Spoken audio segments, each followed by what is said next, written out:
हे गौतमा सांग तू मला, असत्याचे हमाल आम्ही सत्य ठेविले उधार. हे गौतमा सांग तू मला, तू कसे रे सत्य शोधले, त्यागुनी राजमहाल. विज्ञानाशी नाते जोडले, मढवली सत्याची तार.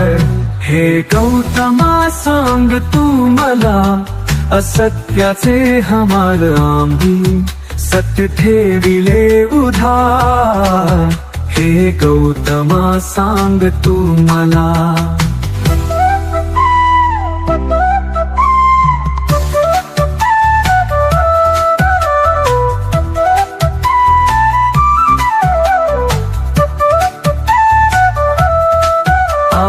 पूर्वज तुझेच मैत्रीपूर्ण जय भीम.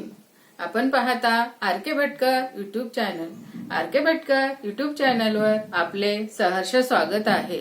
असेच आमचे नवनवीन व्हिडिओ आवडल्यास आमच्या चॅनलला लाईक करा, कमेंट करा, शेअर करा आणि सबस्क्राईब करायला विसरू नका. सर्वांना मैत्रीपूर्ण जय भीम.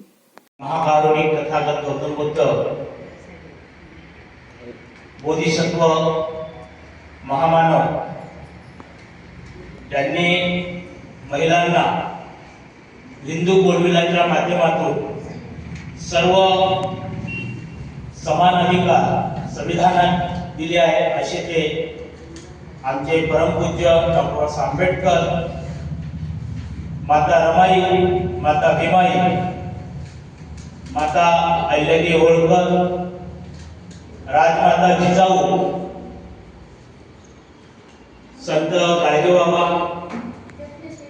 महात्मा ज्योतिराव फुले, छत्रपती शिवाजी महाराज, सम्राट अशोक, बहुजनांच्या त्याचप्रमाणे राजश्री शाहू महाराज, बहुजनांच्या तमाम महापुरुषांना मी सर्वप्रथम विनम्र अभिवादन करतो.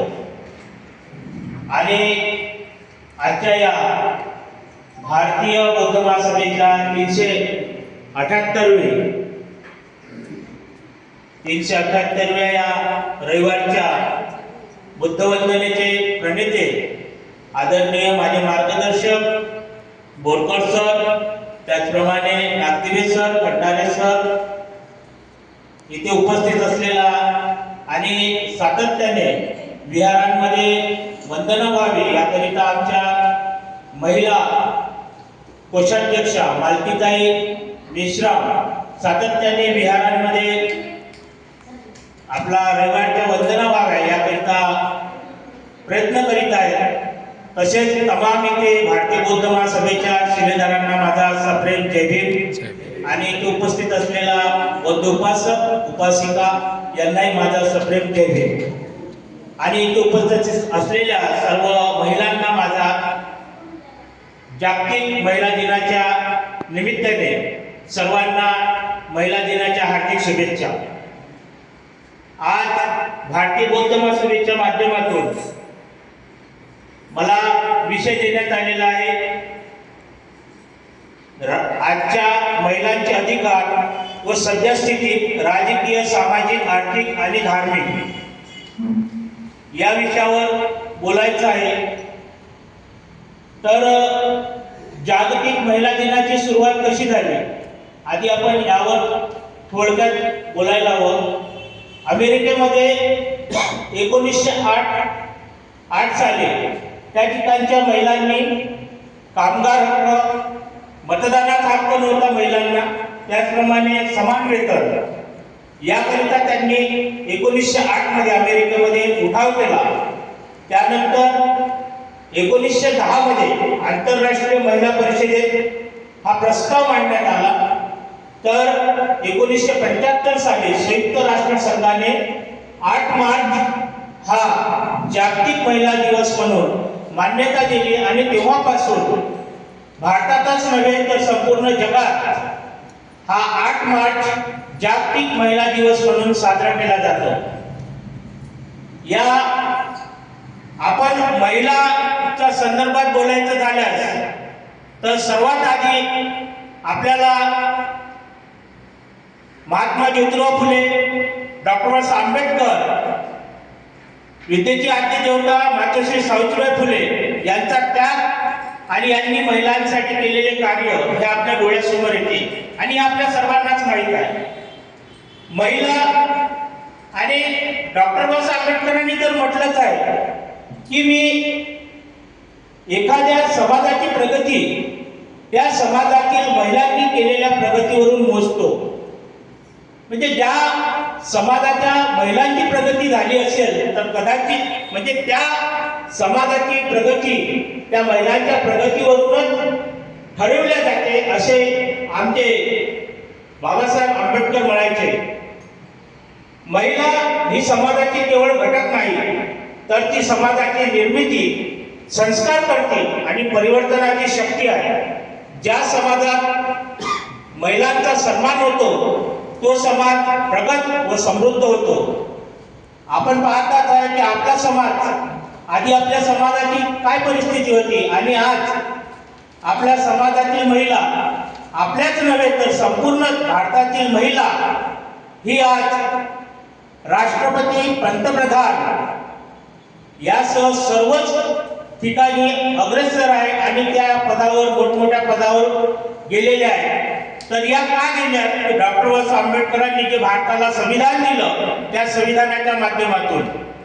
कारण मनुस्मृती होती. मनुस्मृतीने महाभारतात आपल्याला माहीतच आहे की त्या द्रौपदीचं मनुस्मृतीच्या कायद्याने वस्त्रहरण करण्यात आलं भरसभेत.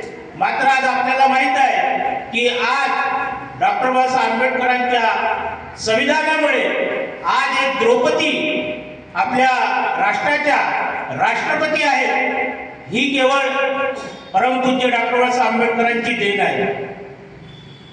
आज भारतात महिलांना मतदानाचा अधिकार, त्याचप्रमाणे निवडणूक लढवण्याचा अधिकार, शासन व्यवस्थेत सहभागी होण्याचा अधिकार, पंचायत राज व्यवस्थेमध्ये महिलांसाठी 33% आरक्षण दिल्यामुळे हजारो महिला सरपंच आणि नगरसेवक आहेत.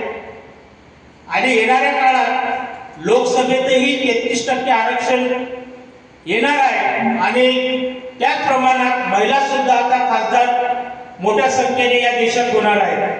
देशाच्या सर्वोच्च पदावर मी आधीच सांगितलेलं आहे की देशाच्या सर्वोच्च पदावर जाणाऱ्या राष्ट्रपती ज्या आपल्या अमरावतीच्या प्रतिभाताई पाटील, पहिल्या राष्ट्रपती या प्रतिभाताई पाटील होत्या आणि आज त्या आपण अभिमानाने सांगतो कारण त्या आपल्या अमरावतीच्या होत्या आणि पहिल्या महिला राष्ट्रपती होत्या.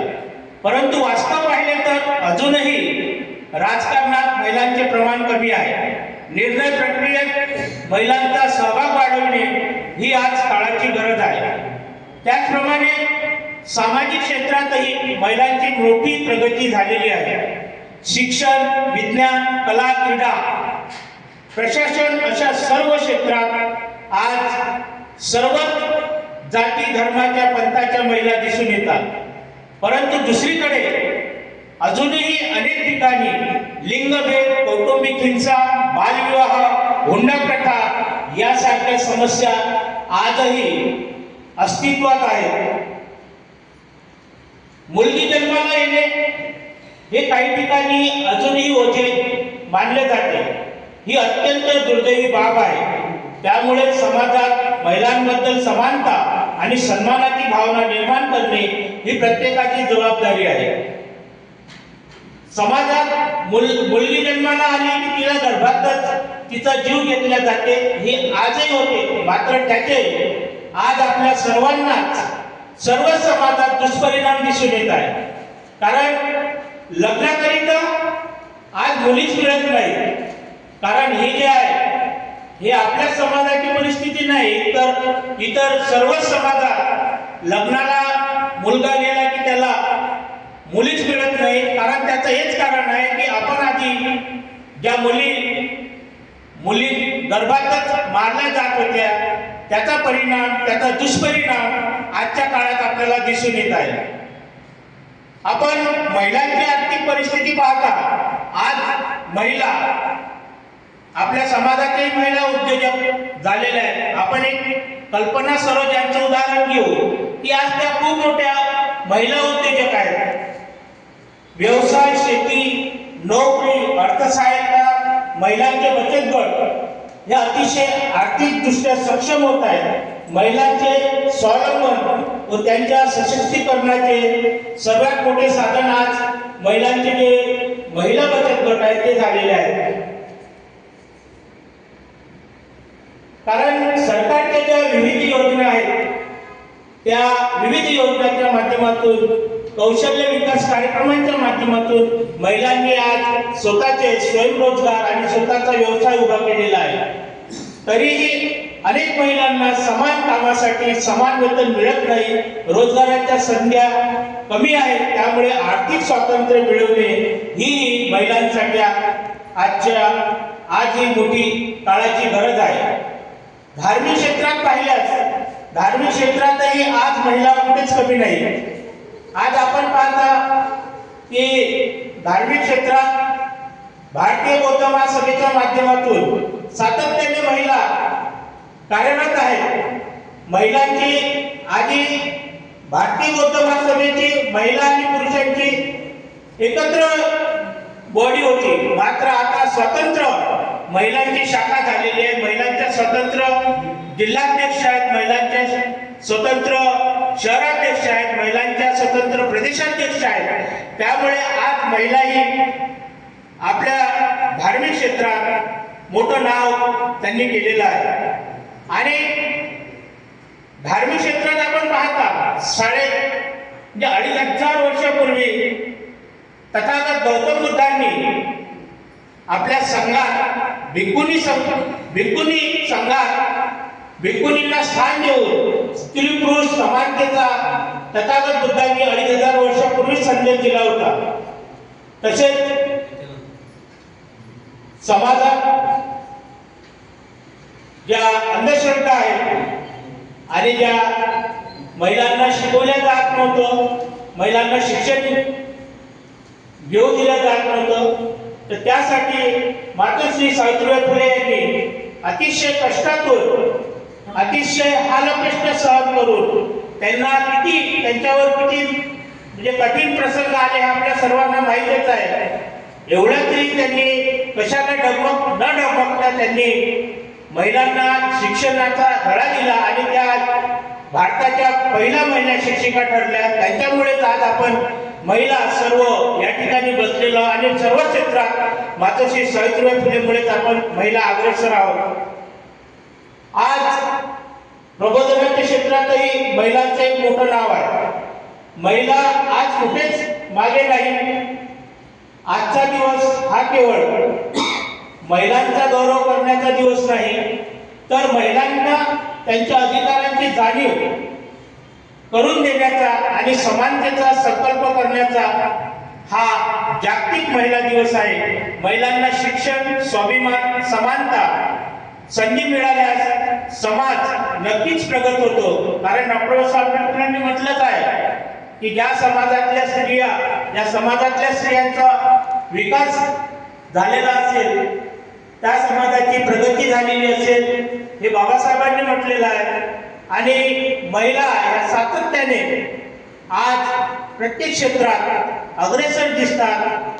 पुनश्च या महिला दिनाच्या तमाम इथे उपस्थित असलेल्या महिलांना जागतिक महिला दिनाच्या शुभेच्छा देतो.